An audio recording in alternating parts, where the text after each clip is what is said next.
Um, Continuing with what Pastor Godman had just said, we're very thankful to God for safety, but some concerns have also been raised following from what happened yesterday as to what measures, if any, it will be interesting to know that a lot of Nigerians, we love you, we appreciate what we're doing, and we're quite concerned about your safety. So someone had walked up to us this evening and said, what measures, if any, are being put in place to ensure that, I don't know if you know the name they call you on the street, Star Boy. The Star Boy. Such things, God willing, does not occur again, if there are anything, especially as you'll be traveling a lot in the next few weeks. Thank you, sir. Thank you very much. And let me first deeply appreciate the opportunity to be here and to thank Pastor Godman for this opportunity, and also to thank you all for making the time to come today, and the Good Leadership Initiative in particular for this very good initiative. Thank you all very much. Regarding the safety measures that have been taken, truth is that I can't say for certain what will happen as a general rule, but yesterday's incident was not a mechanical problem. It was more a weather and environmental problem that caused the crash. So it will be a bit difficult to say, what anyone would do about those kinds of situations. But I think that, generally speaking, you tend to find that these things occur, but God is almighty and is sovereign. And I believe that yesterday's incident demonstrated that God has a plan and purpose for each and every one of us. And it's not time. Thank you very much. Of course it's not time. Please give him a round of applause. It's not time. Thank you very much, Mr. Vice President. Just again, around the area of safety, I'd like to kick off today's session with a question to you, specifically around road safety. In 2017 or thereabouts, Your Excellency directed that the Apapa port and gridlock be cleared. One of the serial entrepreneurs, I withhold name, negotiated with the government to construct the road. Since then, the trailer queues have continued to get longer on the bridge and pose a huge threat on the Eco Bridge. Can you tell us what your government is considering with regarding to open up other ports around the country to complement Apapa Port, and as well as tell us where we are with those? Okay. Let me very quickly say that the problem of Apapa Port, first of all, the fundamental problem is that it's a small port now. This is a port that used to take 34 million, is built to take 34 odd million metric tons of cargo, but it's now doing well over 86 million metric tons of cargo. So really, it's way, way beyond its nameplate. But specifically with respect to the decongestion of the ports, which is what my emphasis was at the time. Yes, Dangote and flour mills have the project, and they're already completing the roads around the port area, including the road leading all the way out to to Mile 2 on a tax credit basis. So they build the road and they get a tax credit. And they're doing that already. We're also building the trailer park, 2 trailer parks. We hope that the trailer parks will be complete in a couple of weeks so that the trailers would have an adequate place to park. But more importantly, the Lagos-Kano rail takes off from the ports so that goods will be evacuated from the ports, from Lagos ports, out into the hinterland. So that would also ease the general congestion and also reduce the number of trucks out there.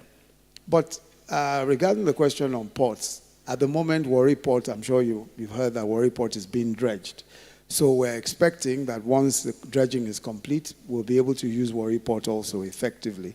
And that will also hopefully decongest the ports, where there are quite a few of the ports, including some of the dry ports that we're looking at, but Warri Port is the main one that is being dredged at the moment. We think that once that is complete, we should be able to decongest the ports considerably. But the main thing is really more using more of our ports. Calabar Port, for example, one of the big problems we have is that Lagos remains the center of commercial activity in Nigeria. So people want to be as close to Lagos as possible, which is why sometimes when you ask people to use other ports, unless their business is really outside of Lagos, but Lagos remains the pool for everyone. So we really need to improve the capacity of the ports also, the Lagos ports, and then improve efficiency generally, which is what we're trying to achieve. Thank you very much, sir. While we were preparing for this event, we had spoken to some teenagers who unfortunately cannot be here because they have to be in school tomorrow. Some of them are here, actually. Okay. But we'll take questions later. You may Yes, carry okay, yes. One of them is here. But some of them have also written the question. I'll take one of the teenagers' question. Good afternoon, sir. My name is Timileyin Adekoya. I was a part of a team that represented White Sand Schools in the Code Lagos competition, in which my team won the title of Best Programmers in Lagos State. Please, what is the government doing to help and encourage young programmers like me in Nigeria? Thank you very much. So Timile, the major thing that we're trying to do is really just improving the curriculum. We now have what is called a STEM curriculum, a STEAM, not STEM, STEAM, because we've added arts to it, science, technology, engineering, and maths. What we're trying to do is to introduce this new curriculum into the public school and private school curriculum, but government is essentially concerned with public schools. You might also know that state governments are responsible for primary and secondary education, but we, that's the federal government, in collaboration with the states, have been developing this new curriculum, which we hope will start from kindergarten, so that from that very early age, from early school or preschool, young men and women, children are able to write, they're able to do their coding, they're able to write, they're able to do programming from that very early age. What is happening at the moment is that we are collaborating with Massachusetts Institute of Technology, with Cisco, with Oracle, in developing this code. So in developing this curriculum. So we think that when this curriculum is developed, it will make it more available, so it won't just be a few young people who can write codes, who can write programs, and all of that, who can code and who can write programs. It will be much more widespread, and many more young people will have the opportunity that you had to be able to participate in a competition like this. The truth is that unless we do that, it will be unlikely that in a few years we'll be able to compete with the rest of the world. And so many people are interested in Nigeria, so many different countries of the world are interested in Nigeria because of what they've seen our young people do in technology. There are a few technology companies already that are doing so well, and there's a number of investments coming into the country. So we think that our country can be much faster in developing talent, especially technology talent, than even India, which has proved to be a country that has developed technology talent. And we think that if we start from early education, we really can make a lot of progress. So that's really what we're planning to do. Thank you. That deserves a round of applause, please. We've just been advised that I think it's best we take the question in batches so that we don't do back and forth. So we just roll it out.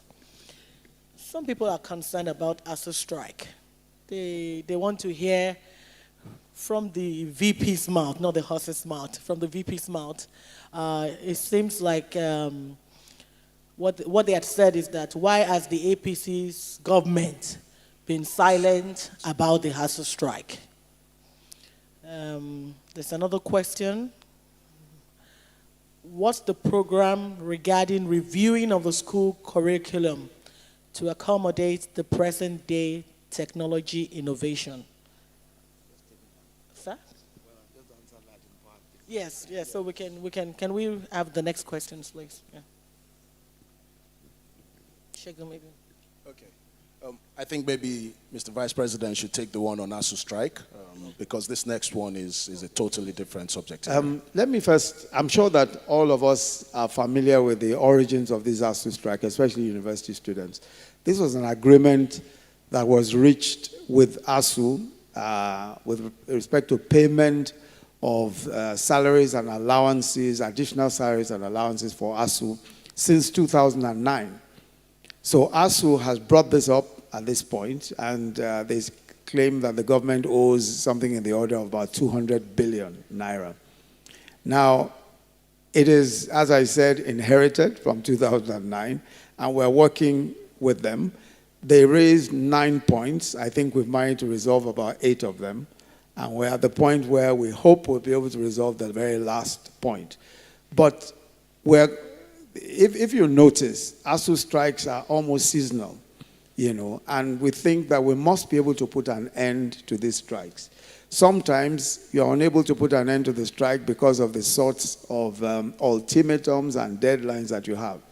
If you agree to another set of impossible demands today, it means that in another year, you're going to have yet another strike, And one of the reasons why we have a strike today is because of the quite impossible demands that were agreed to by governments as long ago as 2009.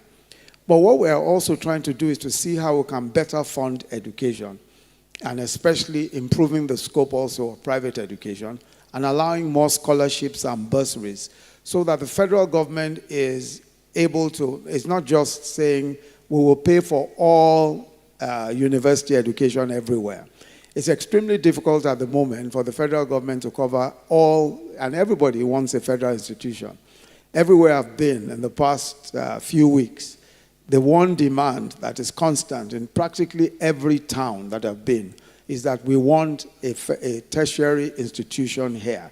Even today, I've just been in Ado-Ota in Ogun State, and the one demand that they made of 3 is that they also want a federal university. So everybody wants a federal university. But there's no way that the government can provide federal universities in every town and in every locality. So what we need to do, and what we are working on, is how we can create the federal universities that exist, how we can improve the facilities in those universities, make them as best, state-of-art as we can, but also improve private universities, and then give loans and scholarships so that more young people can go to private universities, go to universities that are both public and private, and then also attend public schools, public universities. But the major thing is that we just have to improve funding of our universities and also improve private universities and give more scope for activity. If you look at all the countries of the world that have the kind of population we have, there is a very good mix of private and public universities. And then scholarships and loans are what is used to supplement. But if we rely fully or totally on public funding, it just won't work, because there are just too many universities and too many demands for universities for the federal government's own budget to be able to cope with. So that's it with the ASU strike. We hope that we'll be able to resolve that as quickly as possible. We have, as I said, one more demand. If you noticed, about 2 days ago, there was another deadlock, but we expect that we'll be able to resolve it. Thank you very much, Mr. Vice President. We seem to have a number of questions here around technology. I think the whole nation has realized you've taught Nigeria's tech scene. You have named it as a critical sector for job creation and economic progress. There are questions around what the government is doing to provide broadband availability to the unserved and the underserved areas, what the plans are to develop Nigeria into an India where we're actually able to generate revenue from exporting technology services. Can you talk to us in detail about what your government is doing today in those areas?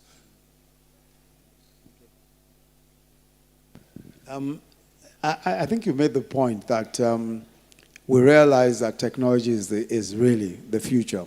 And so as I said, we're starting from, education, starting from preschool education to really give young people a real opportunity to become technology experts and to be able to do the things that other people are able, that many young people across the world, especially India, are able to do, and many parts of Europe. But I think that beyond that, already there are a very large number of young people that are into innovation in various aspects of technology. And one of the things that we've done with that is that we've put together a fund. The Bank of Industry has put together a fund, and we're also working with the African Development Bank, a $500 million fund, mainly directed at improving access to credit for technology and technology innovation. Now, that is particularly important to us because we think that we must give people an opportunity on scale. Because really, if you are only able to give 100 entrepreneurs opportunities, that's not particularly helpful, especially when you have thousands of young people. That is why that fund, the Africa Development Fund, is one that's very important. I'm working in particular on that. And I'm also working with a crop of young people in what we call the Digital and Entertainment Advisory Group. The Digital and Entertainment Advisory Group is a group that we put together as part of our Industrial Competitiveness Council. In the past, when you talked of industry, you only talked about manufacturing. So you talked about the Dangotes, the flour mills, the manufacturing concerns. Today, when you talk of industry, we're talking also of entertainment and technology. So this advisory group is a group of young men and women who are involved in technology, who are also involved in entertainment.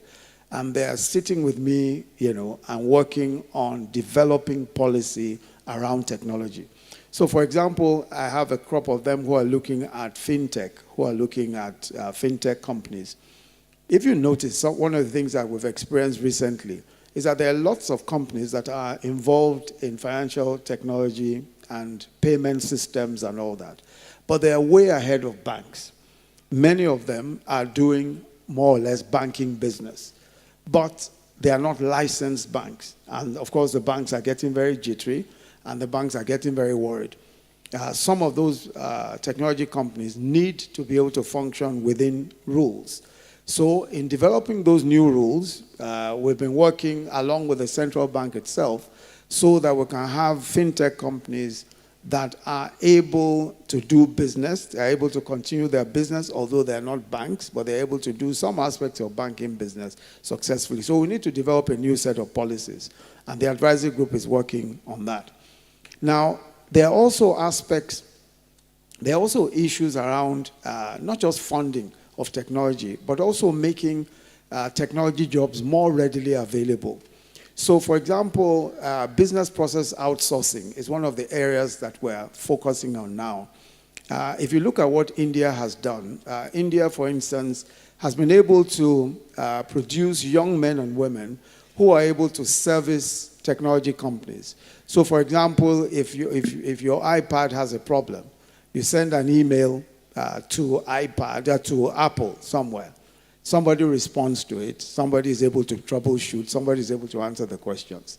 Most likely, that person is an Indian young man somewhere in India because they are trained to be able to respond. Sometimes when you make a call, an airline booking or an airline problem, somebody somewhere with an Indian accent is answering.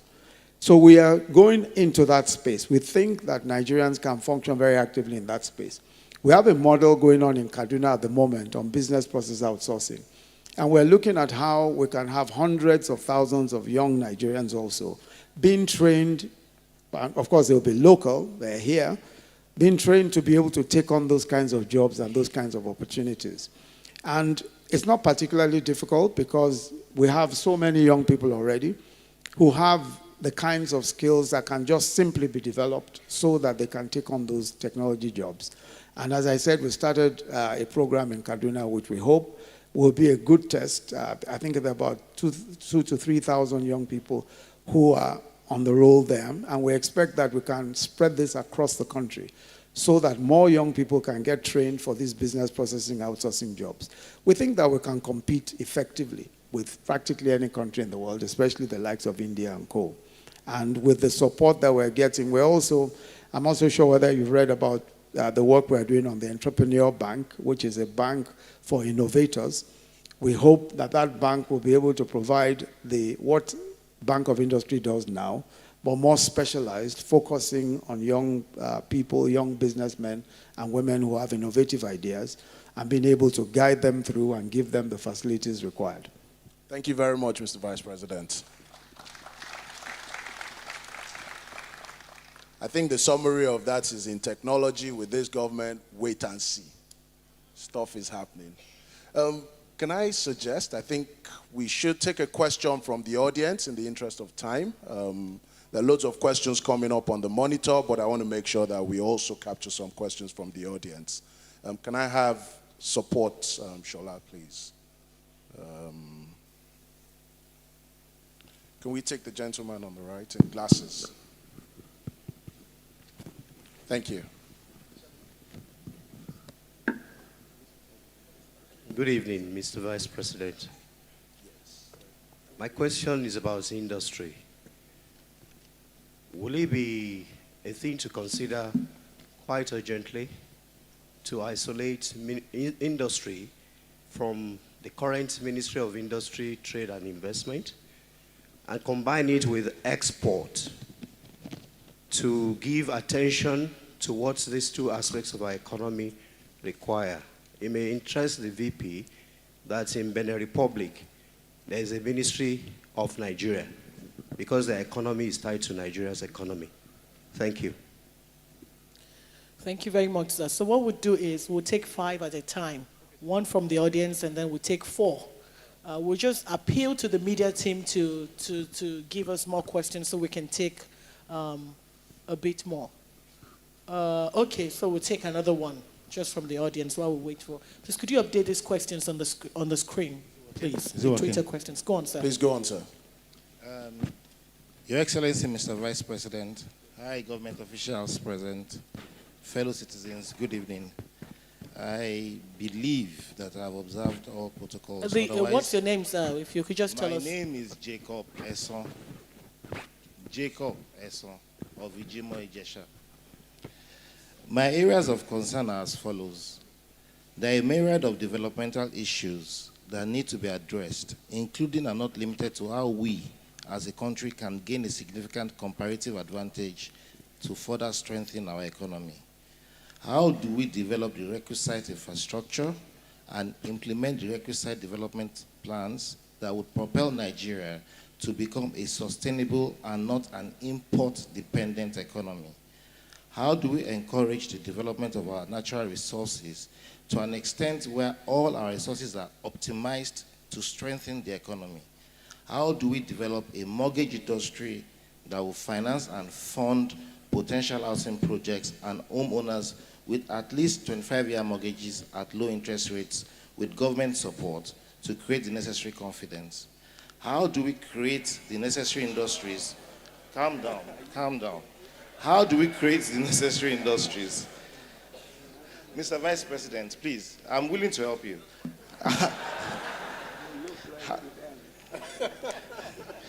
How do we create the necessary industries that will help Nigeria sustain itself and retain income for businesses in the country rather than export our funds to foreign companies? How do we plug the gap in agricultural development to meet the needs of the country? How do we turn around this economy from an import-dependent economy? No. Sir, with all due respect, Mr. Vice President, I'm sorry, sir. We will have to take a break. Mr. Vice President. That the bomb question. Sir? Okay. So what we'd like to do is maybe we should also take some. I'd like to take the one teenager. of the teenagers. Yes, please. We'd like to take one. I'll bring the mic for you. Okay, you have mics there.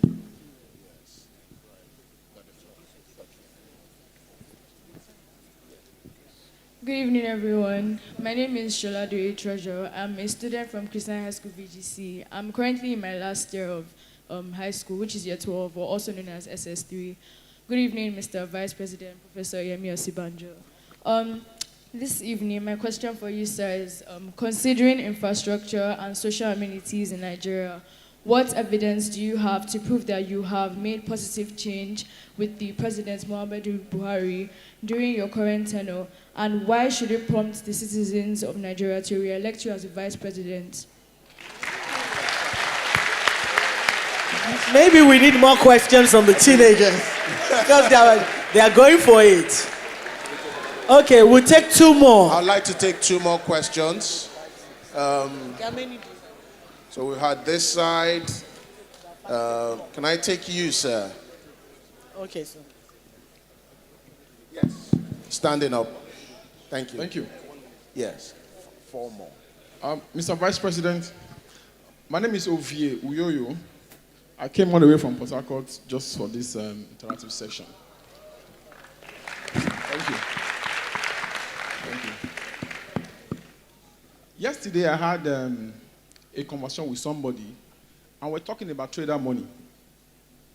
And the person said that given the time,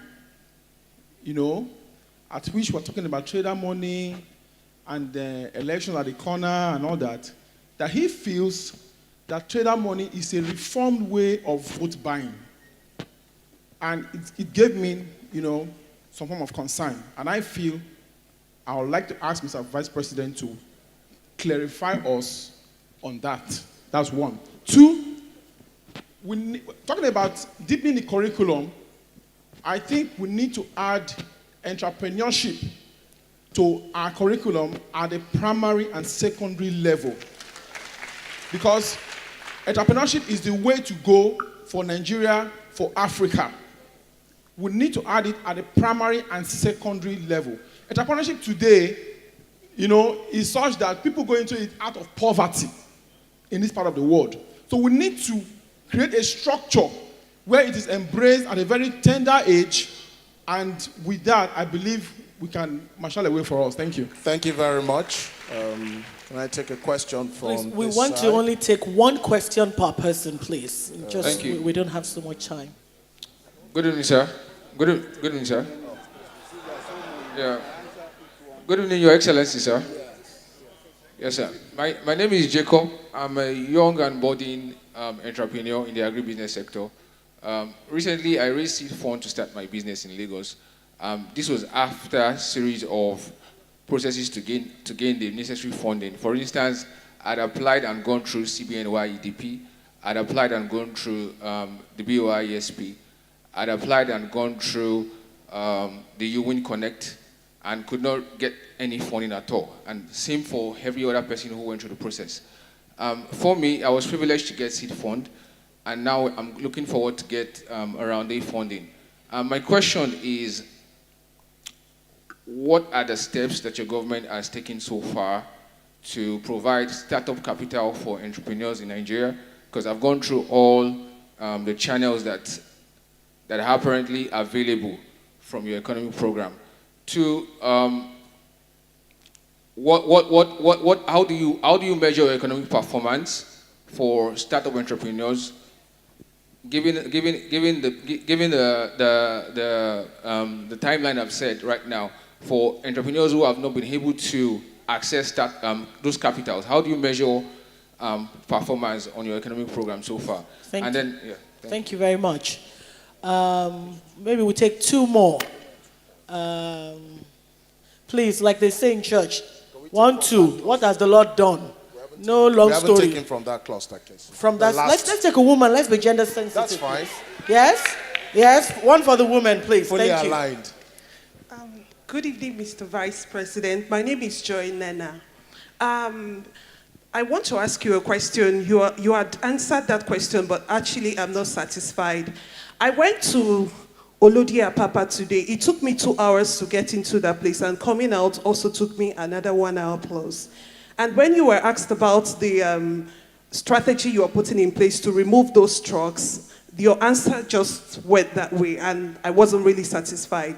this does not only affect those who are driving along those bridges. If you go to Olodiapapa area, that place has become slum. Seriously, the government needs to do something about it. So I want to know what the government intends to do about that area. And secondly, we appreciate your effort towards fighting corruption. But those monies recovered, how has it impacted in our economy? Thank you very much. Can we take another lady? And please let's be civil as much as we can. I'm not saying we're not, but okay, we'll take one lady, and then we have a question on the screen that we'll take. Finally, thank you. What has the Lord done? Great things. So I'm glad that we're having this meeting. My question is actually your name, please. My name is Bekeme Olola. Bekeme, not Beke. Okay, so my question is this. I'm glad that we're here all gathered today asking the VP questions, but everybody here gathered would agree with me when I say it's very hard to get your voice across. It's a huge challenge to be involved in participatory development in Nigeria. How do we know that it's not business as usual and that when you have ideas, it's not a challenge? I have to commend you, sir. My friend Nere Tariba told me the part that she played in getting her to start the first gold refinery in Nigeria. Now, how do we ensure that we have a process for getting such people out, that we have more Nere Taribas, that we don't have a challenge when we have to do this? And related to that is our industry is the extractives industry. We know the huge challenges that we have with conflict in the Niger Delta. What are you doing to ensure that businesses are responsible, that we have responsible capitalism in the country, especially with relation to the oil and gas sector, to manage peace and security in the country? Thank you very much for that question. I think we'll come back to another round of questions from the audience.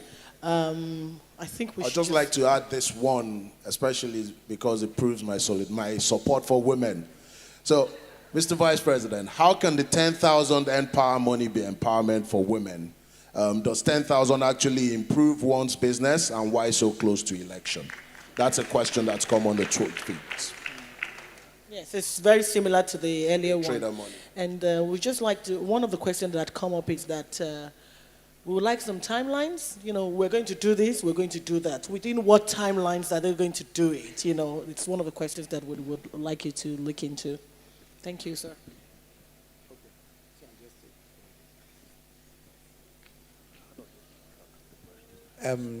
Jacob Esson, I think, was the first of the ONO.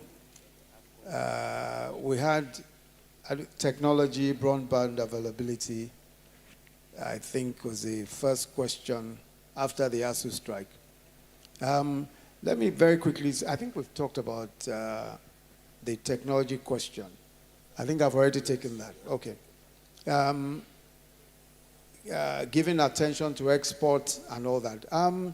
Our focus, I'm not entirely certain whether, not just our focus, but what we're actually doing is that we are giving very detailed attention to export. As a matter of fact, the Export Promotion Council, NEPC, is one that has featured so prominently in the past few years. Not only are we assisting those who want to export, especially people who are exporting all manner of products, really. For instance, there's so many people who are running exports in shea butter products. We're doing quite a bit of that. We're doing a lot of those who are doing cashew, those who are exporting cashew, large quantities of cashew. As a matter of fact, practically all of our cashew now is exported. Vietnam is taking practically all of that. And we're also doing a lot of exports in cassava chips.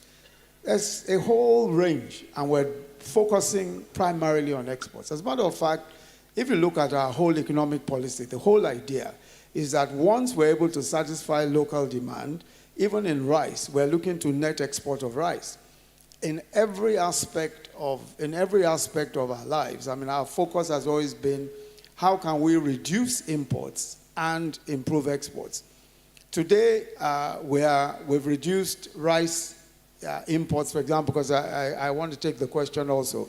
We've reduced rice imports considerably because in the past we used to import $5 million of rice every single day.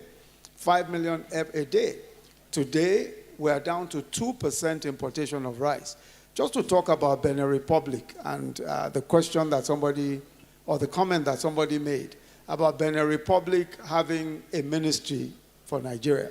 Absolutely, it's not just Benin Republic. Every one of the states around, every one of the nation states around us must have a ministry of Nigeria because Nigeria is their live wire. If Nigeria doesn't exist, they're gone. If you look at the figures of rice importation into Benin Republic, the number of people in Benin Republic cannot even deal with the number of bags of rice they import because they are smuggling rice from Benin Republic and also Togo and also Lomé. So our focus has been to produce as much paddy rice as we can, mill as much rice, so that our rice is not only competitive, but it floods the market.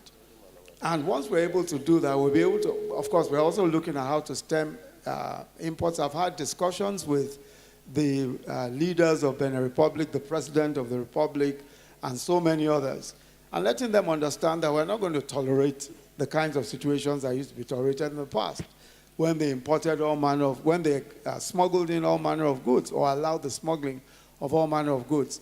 So for us, reducing imports and expanding our import base is our economic policy. And we are beginning to see serious results, especially with respect to produce of various kinds, you know. And also, one of the things that we're working on with agriculture in particular is that we believe that if we're able to reduce, I mean, for instance, today, you know, if you look at people who brew beer, we have reduced almost completely our importation of barley so that we are producing, so we ourselves are producing enough to be able to answer the demands in a lot of the breweries and all that. So our focus really is on reducing imports and improving our exports. Today, if you look at some of the companies that are some of the vehicle manufacturing companies, Innoson, for example, is a Nigerian company that is now supplying armored personnel carriers to the Nigerian Army. Same as Prof. Prof is also supplying armored personnel carriers to the Nigerian Army. We're insisting that these companies, and these companies are also exporting to West Africa and other parts of Africa. We're insisting that we have an adequate market here, we have competence, and if we patronize our local products, we'll not only develop the local market, we'll be able to develop a very viable export market. Some of the problems we're having with the African Continental Free Trade Area, I'm sure some people have heard about that.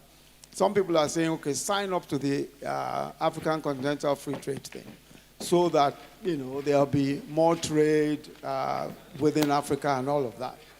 But because of our policy of trying to ensure that we limit imports and we limit dumping, we want to be absolutely certain that a Chinese company will not go and set up in Benin Republic or Togo and say because of the African free trade, they are exporting stuff to Nigeria and would have to open our borders. They're exporting stuff to Nigeria and they'll say, oh, the product is actually made in Benin Republic. We want to prevent that kind of dumping. So we're insisting that we must get all that right before we sign any before we sign this convention.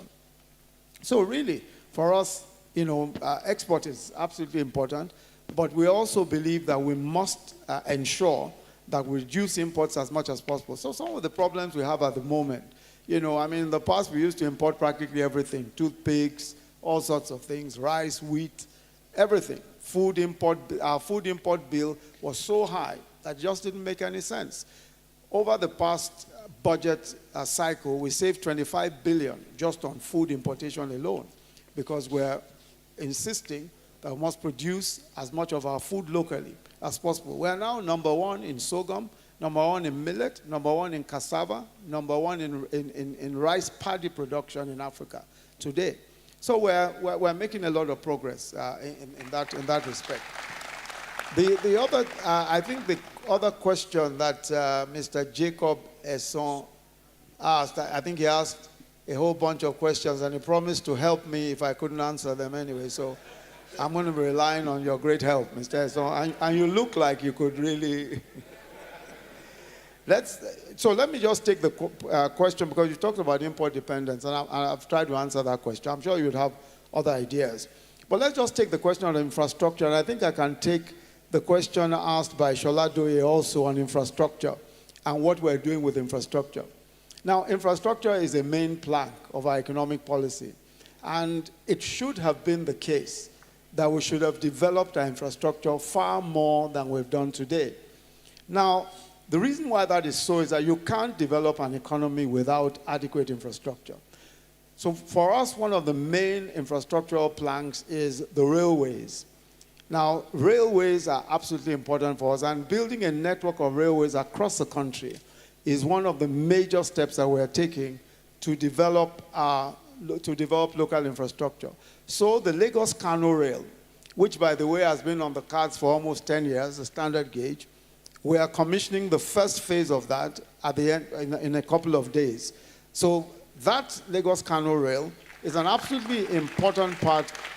Is an absolutely important part of the infrastructure development because not only does it take goods from the ports, it also ensures that all of the produce from the hinterland, from the north, coming this way, and whatever needs to go from here out to the north and out to the hinterland is properly taken care of, and we can at least ensure that we're able to take produce, we're able to take goods around. Logistics also will play a very important role, as well as jobs. But the Lagos-Kano rail is only part of the rail infrastructure. It's only a small part of the rail infrastructure. Port Harcourt-Maiduguri is also an important part of that rail infrastructure. Look, recently we completed the Itakpe-Warri, which is our iron ore belt. The Itakpe-Warri Railway is an iron ore belt. In the next couple of days, I'm going to be riding the Itakpe-Warri Railway just to be able to, see for myself how well that has gone. But this Itakpe-Warri Railway, by the way, has been on the cards for 35 years. Budget after budget, not done. So this is a sort of question. I think that we ought to question our governments, question the fact that you can't have a country where people put stuff into budgets and don't do them. And I'm going to come back and talk about that, when I address questions of corruption and all that. But I think it's very important that we look at some of these things and then look at even just rail within Abuja, the Abuja Light Rail, which is also an important part of our infrastructure. Starting from the airports we do, it's been on the budget since 2005. We just completed it last year. So we have our Abuja Light Rail. Look at Abuja Kaduna, another rail route. Another rail route started off about 2012, was left uncompleted, fair enough, but we've completed the Abuja rail route now. We have coaches on it, and it runs between Abuja and Kaduna, every day. I think there are twice a day. So as far as infrastructure goes, I've talked about railway infrastructure. Then let's take the second Niger Bridge, which opens up the eastern axis effectively. The second Niger Bridge was actually commissioned without a design. I mean, some guys commissioned it. They didn't design it. But, the truth of the matter is that today, not only have we set aside the money for it, the building of it has started. Of course, we completed all of the designs and all of that. And the piling of that bridge has been completed. The piling of that bridge is equivalent to building a 12-story building down into the ground. That's the piling that's gone on there. Julius Berger, as you know, is working on the second Niger Bridge. And so a lot of expense and a lot of money that we have in the country at the moment is going heavily into infrastructure because we believe that infrastructure is key.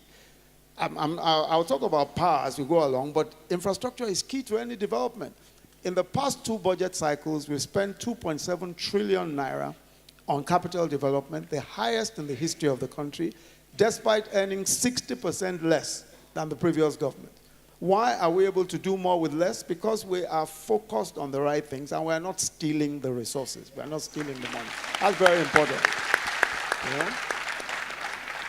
As for the mortgage industry, you spoke about the mortgage industry. I'm sure you've heard of the Family Homes Fund.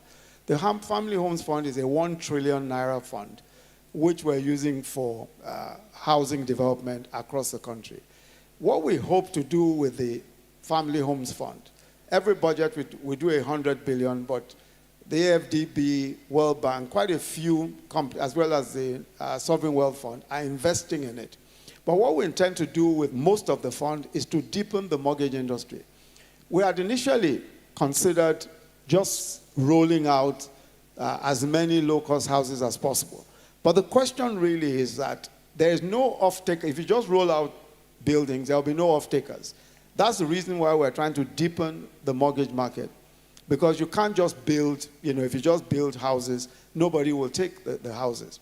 So we're deepening the mortgage market. A lot of that money, a lot of the Family Homes Fund is going into building our mortgage industry, is going into offtake.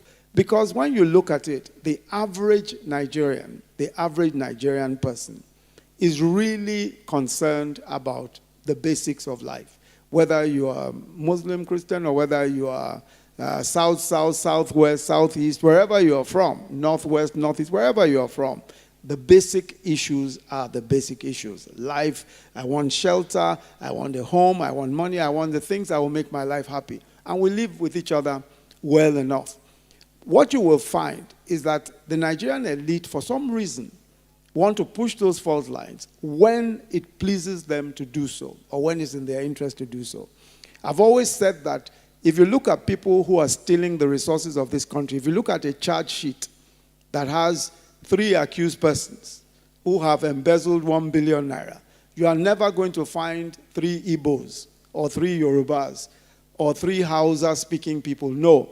You will find 1 Igbo man, 1 Yoruba man, 1 Hausa-speaking man. They all work together. They cooperate very well.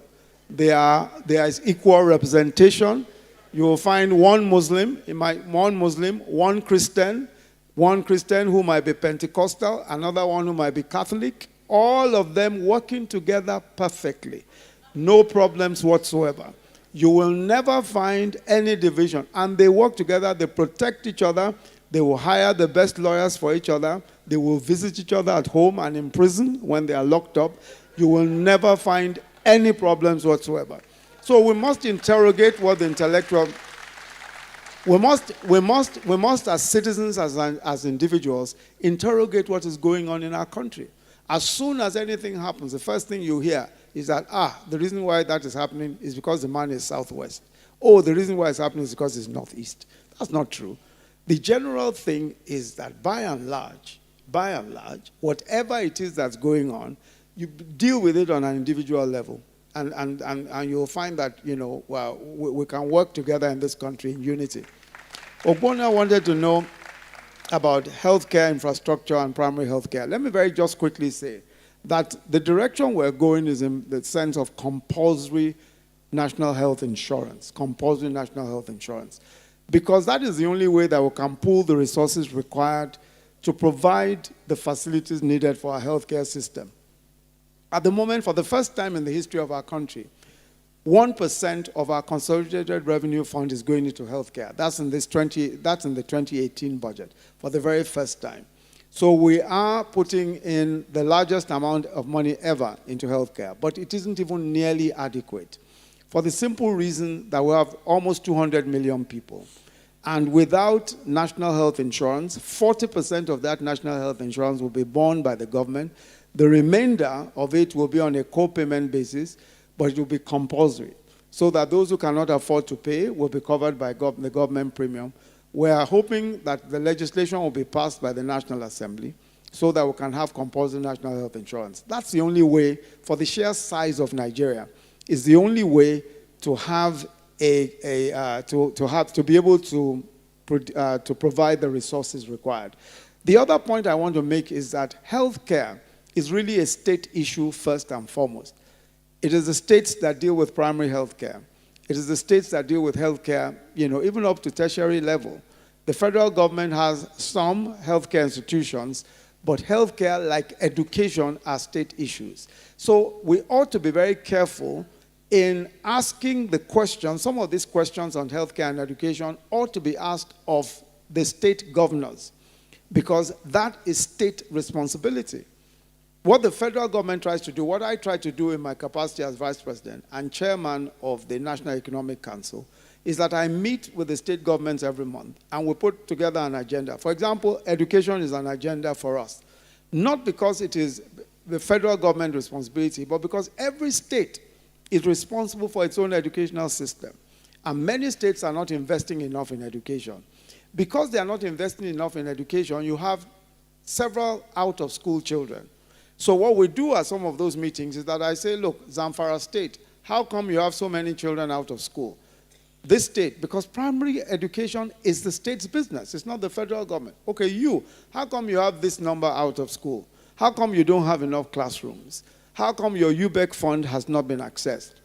Because if the states, if citizens of the states take on their state governors and say, how come our primary school system has collapsed? But people keep asking the question of the federal government, whereas it really is a state issue.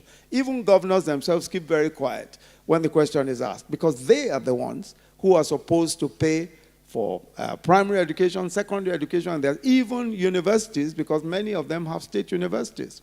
So really, these are matters for the state, including healthcare. But we're trying to do a national health insurance, which will help everybody be able to have a pool of funds from which we can develop healthcare effectively. I think you asked the question whether government borrowed from the pension fund. Let me very quickly explain what our pension fund system is like today. We have PENCOM, which is the regulatory authority for all of the contributory pensions we now have. So we don't have a government pension fund. We have a contributory pension fund. Now that pension fund, there are many PFAs. There are many companies that take these pension funds and manage. So government has no hand in the management of pension funds. It is these PFAs that manage the pension funds. That's the structure that we have.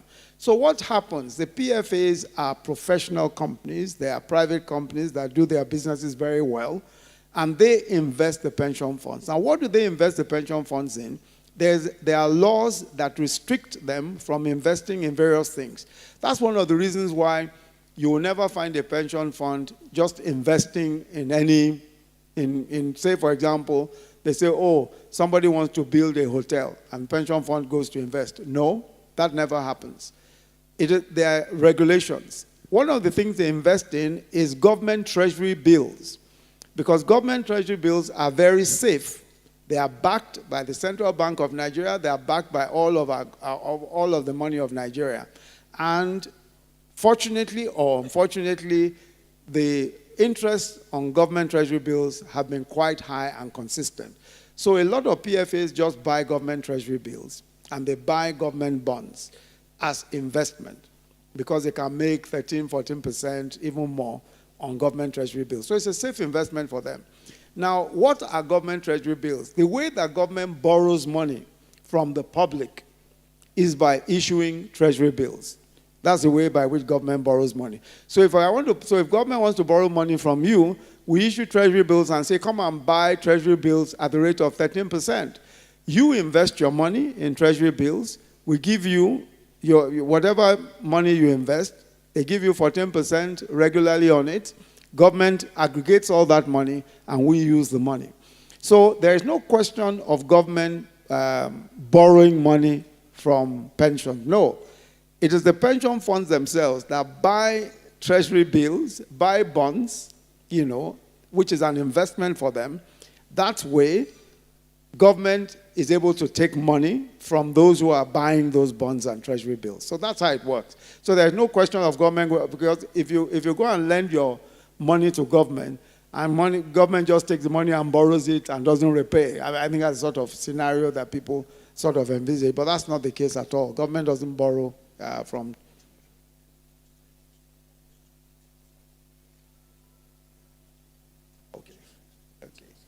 Thank you very much. Okay, thanks a lot. I think we've talked, Mr. Bakari talked about trader money and all that, and I think we'll take that offline so that you can talk to some of the handlers of the trader money who are here with me today. So let's not go into all that. So if there are problems with it, we can just look at what issues there are specifically, and they can deal with those. If I wanted to know about the president, first of all, the fight against corruption is one-sided and all that. Let me just say to you very quickly that, again, that is a perception problem.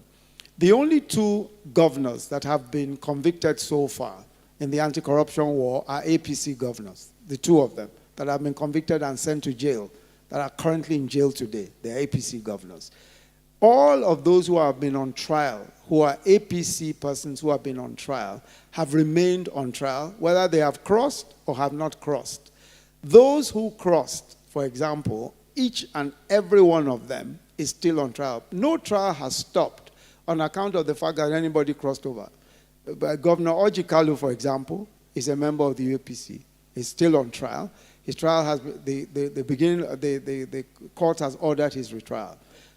President Muhammadu Buhari has made clear that he will never interfere with the work of the investigation agencies, the work of the police, or the work of the courts. They will do the work that they're going to do. I think that if you can give me, again, of course, I'm sure you've heard recently, both the trials have begun of both the DGNIA and the former SGF and all that. The cases have been filed in court and all that, and they will be tried. I don't think that we should buy into that narrative that anybody, and I think that our friend Oshiomole was definitely misquoted, because anybody at all who has been charged with an offense, who crosses to the APC, finds that they are still in trouble. There have no way has any trial been stopped on that account. And if you look at each and every one of them, they're all on trial. There's nobody who will not go on trial. That's a commitment that President Muhammadu Buhari made from beginning. That is not going to say because you are our party or you are not our party, you will, if you are caught with an offense, that's what will happen. And so I don't believe that it's one-sided. Let me explain that from the very beginning of the anti-corruption fight, this charge of one-sidedness is the way that the opposition has chosen to characterize it. Why? For the very simple reason that they are the ones who have been in office for 16 years. If you've been in office for 16 years, nobody else has shared office with you. Your party has been serving for 16 years. There are so many allegations of corruption. Why would it not be that you are the ones who are going to go on trial? Nobody else has served in the federal government of Nigeria. You are the only ones who have done so. Every minister has been your minister. Every permanent secretary, you appointed them. So I don't understand how anybody can then suggest that it's one side. It has to be those who have occupied government. And because they have been in government for so long, that's the reason. Simple reason. All of those who have been in the ministries, the same people. So that's simply the reason. Now, the health and capacity of the president. Let me say to you that today, first of all, just in terms of his physical health, I don't think that, I think just in fairness to him, he is in practically 2 states every day today. And he speaks at every one of those events. I think that if you hear what he says at every one of those events, and he goes around at every one of those events, I think you should not then buy into the narrative that there's anything wrong with him physically. As a matter of fact, after he recovered from his illness, he has become, in my view, seriously reinvigorated physically. I think that what happened to him was an absolute miracle in terms of the recovery from his illness. And since then, he's been practically all over the country, and he's spoken at various events, locally and internationally, at various events. Now, let me say to you that President Muhammadu Buhari has never been an orator. He's not an orator. He's not going to impress you with oratory of any kind. He's not going to impress you with that. What that man represents today is integrity in public office. That's what he represents. And let me say to you very clearly that if we do not have a person of such integrity in public office, a man who everybody knows, including his worst critics know, that you can't go to him in the dead of night or in the evening sometime and talk about a deal of how to sell the assets of our country, of how to do all sorts of corrupt things. Everybody knows you can't talk to him about that. Everybody knows that this man is an honest man. Everybody knows that he's not going to steal money from the treasury and he's not going to allow anybody to do so. That is the kind of person, that's the kind of president our country needs today. The reason why our country has fallen back so badly is because those who have occupied those positions have never demonstrated that integrity. If President Muhammadu Buhari sits down today, please just give me a moment. If he sits down today, does nothing, just sits down, we will save 50% of our resources. 50%. Why? Because he's not going to do any deals. He's not going to steal the money. The leadership of our country today, for the very first time in my view, anywhere in the world, people know that there is integrity. And as I said, we're not even talking yet about contract corruption. We're going to come to that by the grace of God. What we are talking about now is that business of those who are in authority, the president stealing money from the country. It doesn't matter how highfalutin your ideas, it doesn't matter how you sound, it doesn't matter what anyone says. If you lack integrity as Nigeria's #1 person, executive president of Nigeria, this country's resources will be stolen in the way that they've been stolen in the past, and we're going to be back, in fact, worse than where we started from. That is the reason why, as far as I'm concerned, the most important thing today is character in government. That's the most important thing. Is character. If you don't have that character, everything we're talking about today is moot. A lot of it is moot. A lot of the big ideas people are floating all over is moot. Who does not know that we need to build infrastructure? Who doesn't know that? We all know that. We have all the ideas. How come the infrastructure wasn't built? How come the money was stolen? Who doesn't know that we need to take people out of poverty? How come the money meant to take people out of poverty was stolen? How come it will take this guy to do all of those things? The things that ought to have been done when we had 10 times more wealth than we have today. I think that, as far as I'm concerned, you don't need an orator. What you need is a man of character. And you got that in this president. You got a man of character. You got a man who will do what he says he'll do. In 1984, as president of this country, as Minister of Petroleum of this country, was when he built the 3 refineries we have. Only one has been added since. 3,500 kilometers of pipelines. What has been added since then? Since he was Minister of Petroleum. The same guy, this same Muhammadu Buhari is the one who did all of those things. And I believe very strongly that his focus today on infrastructure, what you should be looking at, what are the results? Not whether he's a great orator, not whether he speaks nicely or calls Z, whatever. Not that. What has he achieved? Has he not achieved an infrastructure? Has he not achieved an infrastructure? Look at the infrastructure.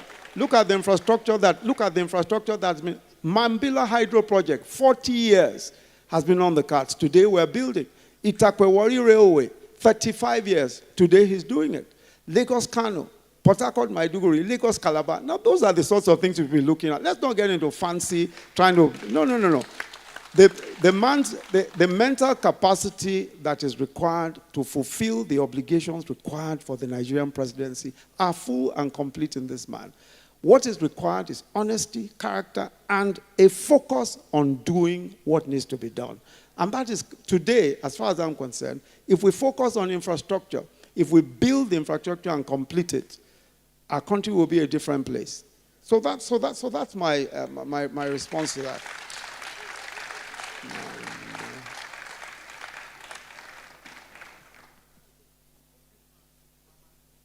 I think I've talked about the herdsmen killing already. Cabals, it was Timmy that talked about cabals. Let me just say very quickly that, you see this business of cabals and all of that, everywhere you go in the world, you're always going to find a group of people who will try and influence government. Or influence, in fact, in any little, even in even in a little company, you will find a group of people who are called the cabal. They are the clique. They are the ones who are doing something or the other. In any little organization. If you've ever run an organization, you're always going to find that. I think that a lot of that is exaggerated. I, for instance, head the economic management team. There are many aspects. We're talking of a huge government. There are many things that go on in government. Some things that must escape your attention because there's so many things that are going on. But I think in terms of general direction, in terms of doing things that ought to be done, the ministries are very effective. The Minister of Power, Works and Housing does his business. The ministers do their business. I, oversee several different things. These so-called cabals and all of that, anybody who, has seen the way government functions, especially the president functions, knows that he's a stickler for process, for due process. So I'm not unduly bothered about whether somebody is influential. Even a personal assistant to somebody high up can be influential. I mean, somebody who takes the files in can be influential. A chief of staff can be very influential because a chief of staff is the person who sees the president or anyone else before, in fact, probably sees him last, And so such people can have some influence. But I don't think that the influence is such as to in any way overall the government or make it difficult for the government to do what it ought to do. So I'm not really too worried about that. Okay, I'll just take Zainab.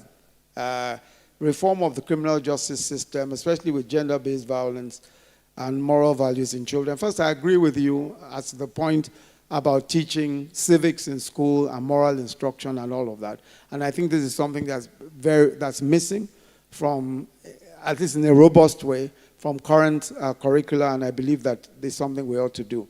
But the reform of the criminal justice system is a very important one. What you'll find is that the federal government, if you look at the Criminal Justice Act, the Children's Act and all that, federal government has tried to set some standards. But criminal justice and criminal law is the responsibility of states. So you will find that despite the Child Rights Act, despite several of the other legislation on criminal justice, because they have not been domesticated in states, you still find that there is a problem with them because the states are not implementing them. So we need to do a lot more in terms of ensuring that our state houses of assembly pass those laws and that they're implemented in the states because they are state laws. So for example, if you are looking at gender-based violence or you are looking at some of the problems that may be associated with for instance, female genital mutilation and those kinds of issues. If a state government doesn't legislate, there is no way that anything can happen about it because these are state matters. They are within the province of states. So I think a lot of that must be our lobbying in state houses of assembly, etc. So I think those are the questions I've been asked. I hope I haven't left out too many.